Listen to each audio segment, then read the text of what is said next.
Morning. It is the 16th, Wednesday, the 16th of November, in the year of our Lord 2022, and we've got on the table the Pusan perimeter. It is designed by George Dew, and it is done by Dark City Games. Pusan perimeter. Wow, this is the first game I was really trying to design. Was a States of Siege style game about the Pusan perimeter. Pusan perimeter happens in um, 1950, June of 1950. What happens? The North Korean Army, People's Army, North Korea, whatever you want to call it, North Korea crosses the 38th parallel and invades the South. Remember, um, we didn't supply the South Korea with tanks or anything like that, in fear that they would cross and go into North Korea and invade North Korea. And what Americans was there was just, I don't want to say I don't want to say quite observers, but it wasn't it was a small force, right? And so in June of 1950, North Korea invades and they push everybody back down around the little place, almost right to the sea, right around Pusan.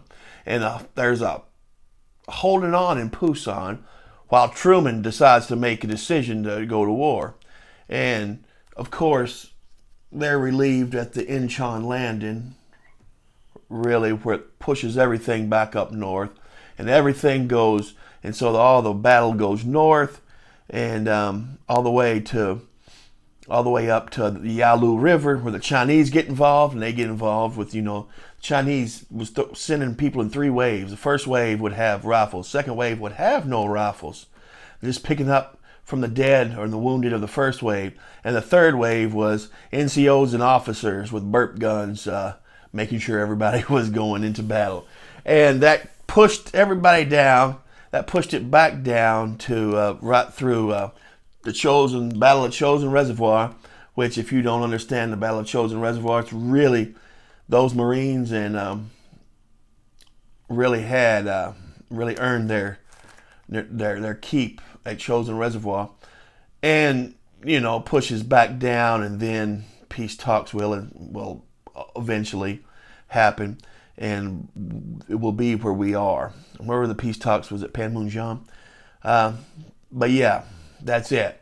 And this is one of the few games on the Pusan perimeter that I've seen. Like I said, my first time in design, I was trying to design a game, a States of Siege style game of the Pusan perimeter, where you had the North Koreans coming in, tanks coming in at you from all different, and you were trying to hold out until you pulled the card of the Incheon land, of the Truman's decision, and that would make the Incheon landing. And when the Incheon landing happened, that would relieve you. That was what I was trying to do, and I always had that in the back of my head that I might get back to doing something, fiddling with it one day. But this came out. I seen this just a couple of weeks ago, and I was intrigued. So let's open it up and look at it. Dark City Games really try to bring back that the metagaming. Fantasy games more than anything, but they have plenty of war games as well. 4 or 5 of them. They're like $12.99 or something like that for these little games, and they aren't bad games. I have to say, actually, the games are pretty good. The big knock on them is the production quality. There's the map and the counters. Let's look at the counters. The counters, I never had a problem with the counters. The counters they're somewhat mounted. They're on cardstock, pretty good cardstock, and you have to cut them. They cut easy. They never bothered me to cut them and do them. The biggest thing, more than the counters, the biggest aggravating thing is always the map, because the maps are, as you see, that's board one map. So we got 2 maps here. Okay, 3 maps. Wow. So, map 1, map 2, and map 3. They are hex mapped. Can't really see real good. There's lines there. So that's the big dig is the maps. The maps look you know, like they were made at home, which they pretty much were. So that's the thing I find the most unattractive about it are the maps. But I like the games. The games seem to be good, and I expect this one to be no different. All right, Pusan perimeter, game design George Do, right? Cover picture James Dietz. It's a good cover. I don't mind that cover at all, but actually, no. Kind of neat, right? Cool. Looks good. So, not cover art, in my opinion.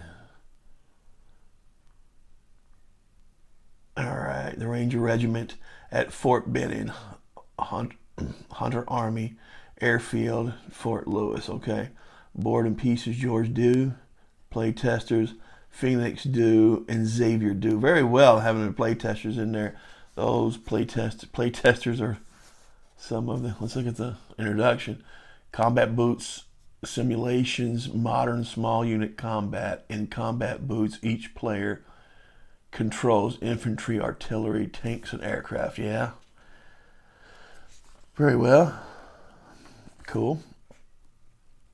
Game sequence. Sequence of plays when I'm taking that in. Players alternate turns. The player taking his turn is the active player. He moves, fires his units one at a time. Unit's turn. An active unit can move or fire, but not both. That's something I did like about them. I do like about this system, if you will. It can move or fire, but not both. That's so you have to think about it, right? Rotate a piece 90 degrees to indicate it has taken its turn. Yeah. At the end of the active player's turn, rotate pieces back. Yeah, that's easy to remember. Victory. Players alternate turns until one side wins. Victory is defined in each battle description. Cool. So you got 3 scenarios, look like. At least 3, right? So rounds. Let's see the counter. The counter is going to be speed, maneuver, and armament. All right. Airplane counters here, so.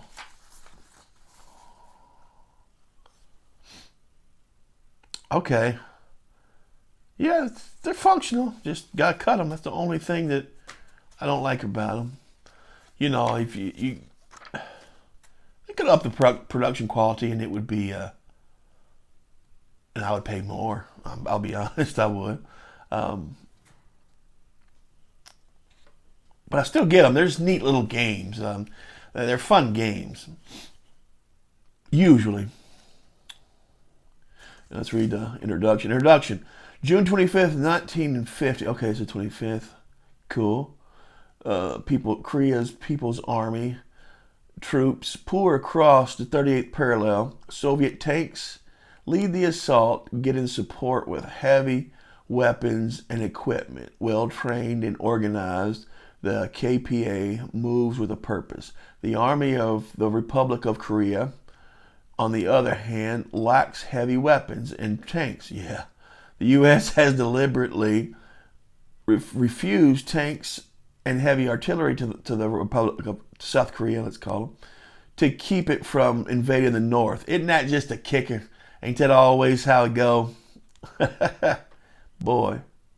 Furthermore, the South Korean army is poorly trained and disorganized. U.S. forces in the region are limited to the eviscerated 24th Infantry Division. All right. Stripped, more like it, yeah. And like its South Korean counterparts, the 24th is under-equipped and with obsolete weapons. Yeah, that's true. All right. I'm spending too much time on this little video. Let me get through it as quick as. Cool. All right, there it is, though. That's what we're looking at, Pusan perimeter. And pick it up at Dark City Games. As far as I know, I'm trying to play this in the next few days. I got a bunch of games backlogged that I need to play. I got one from Worthington I'm probably going to get to tonight. And then I've got couple of others. I just got a lot of games I need to play and get a review out. I might have a review later this week, hopefully, early next week. But that's it. Pusan Perimeter, Dark City Games. Good talking about Korea, the forgotten war, right? All right, y'all. Y'all have a great day. Be careful out there. Talk to you soon. Bye-bye.